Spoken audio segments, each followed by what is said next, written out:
So thinking about adaptations that women often make to keep themselves safe, stay out of harm's way, something really obvious to me and that I notice a lot that I do and that my friends do is being overly polite in situations where maybe you'd rather just say no and be direct. And the safest, least risky feeling of a thing to do is sometimes to smile, laugh off an inappropriate comment, or if someone's trying to get your number, interested in you and you're not interested in them, instead of directly saying, oh no, sorry, I'm not interested, sometimes that really doesn't go down well.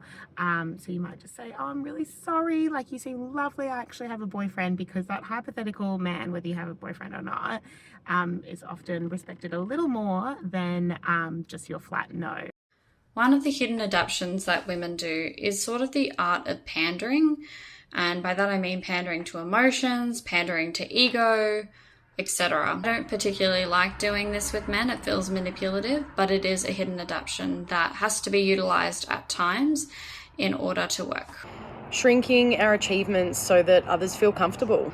Downplaying our success, letting a man take credit because correcting him makes you difficult, and performing humility as a survival strategy. Constant self-monitoring to keep us safe. Automatically adjusting our body language, clothing, tone of voice, facial expressions, and position or placement depending on who's in the room and what mood he's in. Not because we want to, but because we've learned that it keeps us safe and keeps others comfortable. I think all women can relate to a certain level of hypervigilance, and the ways that we have adapted in order to keep ourselves safe in a patriarchal society, I think, are endless.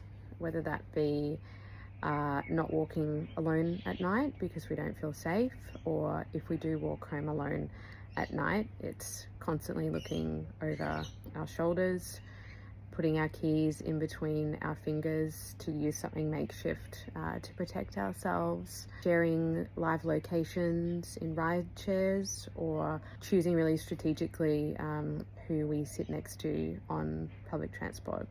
These can be really underestimated by men, and I think the toll that it can take on women can be quite significant. Being intensely aware of how we're perceived because we've been sexualized from such a young age.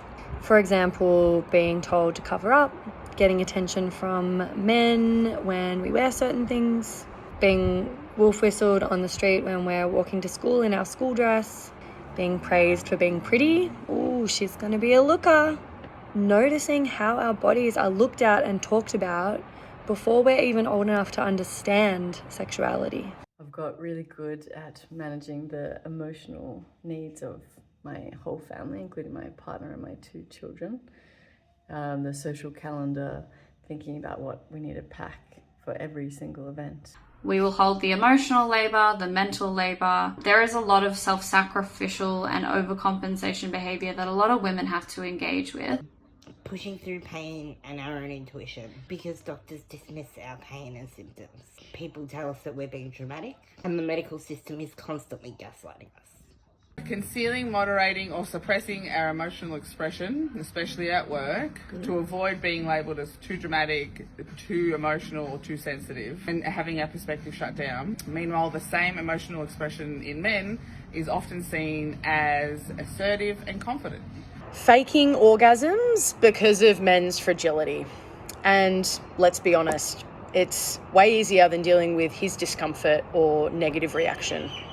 Plus, we've just learned to put our own needs last. Receiving victim blaming for violence that's been committed against us.